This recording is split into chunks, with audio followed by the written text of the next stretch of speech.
Et puis, voilà. Donc, next turn, on est parti. Je vais juste choisir une unité. Alors, le warrior, je vais le laisser en état fortify, comme ça. Donc, en gros, fortify, c'est qu'il maintient sa position.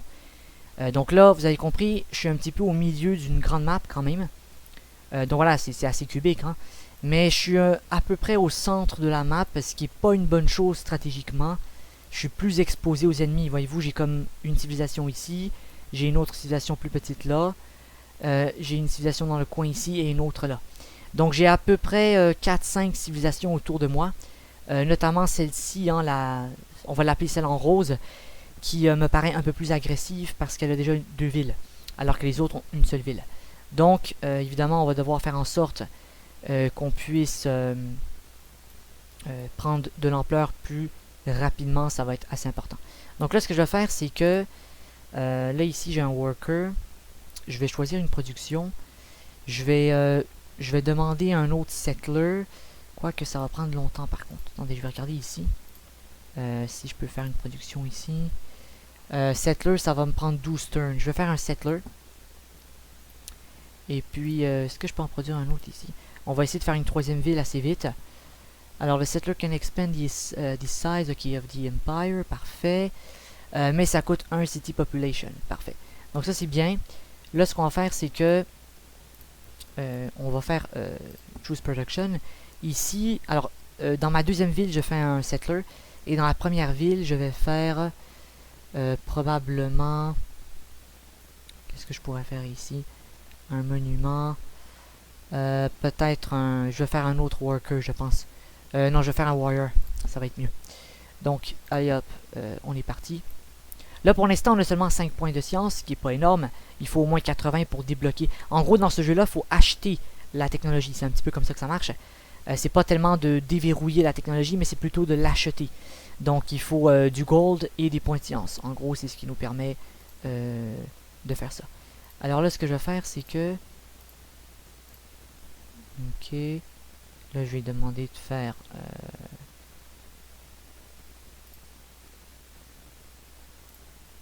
demander de faire une route comme ça. Le deuxième worker, lui, je vais le demander de... attendez. Comme ça. Alors, on peut contrôler le zoom avec la souris. Hein. Si je fais un clic droit, ça fait un rotation comme ça. Et si je fais clic gauche, je contrôle la map. Donc c'est assez vite comme ça. On a des cases de forêt, ça va être assez intéressant aussi. Là, ce que je vais faire, c'est que lui, je vais lui demander de venir ici. Il va faire un autre irrigation. Parfait. Choose Research. On n'a pas assez de points pour l'instant, il faut 80 points. Donc on peut pas faire ça. On va juste faire Next Turn. Ce que j'aime dans ce jeu-là, c'est qu'on peut quand même faire des tours assez rapidement. Donc ça, c'est intéressant. Comme ça, en fait, quand vous faites des routes autour de la ville, ça permet quand même de booster la ville. C'est assez intéressant. Donc là, voyez-vous, j'ai quand même 2 gold et 2 sciences dans ma capitale. Et j'ai seulement 1 point de science dans l'autre capitale. Là, ce qu'on va faire, c'est parfait. Allez hop, next turn. N'hésitez pas à vous abonner à la chaîne si vous n'êtes pas encore abonné, ça fait plaisir. Donc on va voir ça. Ok, lui il a fait une irrigation, parfait. Là, tu vas faire une route. Comme ça.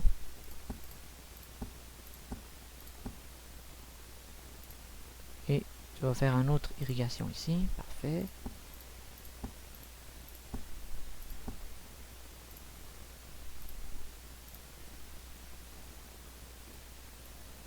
Le worker, lui, je vais demander de faire une route jusqu'ici, comme ça.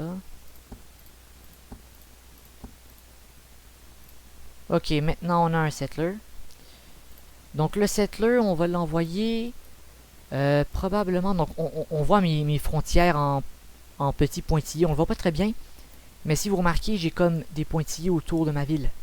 J'ai des petits pointillés autour de ma... Généralement, vous avez une case autour de la ville. Vous avez comme une rotation autour. Fait que là, ce que je vais faire, c'est que le coin ici, on l'a. Je vais essayer d'aller faire une autre ville plus de ce côté ici. Je dirais Peut-être plus ouais, vers ce côté-là. Ça pourrait être intéressant si je fais une autre ville. Donc, je vais envoyer mon settler par là. Et puis, on va faire une ville. Ça va être bien. Je vais faire une production ici. Ok, attendez. Gardens, ça prend trop de tours. On va juste faire un autre worker. C'est important. Donc là, voyez-vous, ok, les villes commencent à être plus développées. Par contre, j'ai quelques warriors ici. Là, c'est pas très bon parce que je pense que je vais me faire bientôt attaquer. Je vais mettre mon warrior comme ça. Et là, ici, j'ai seulement...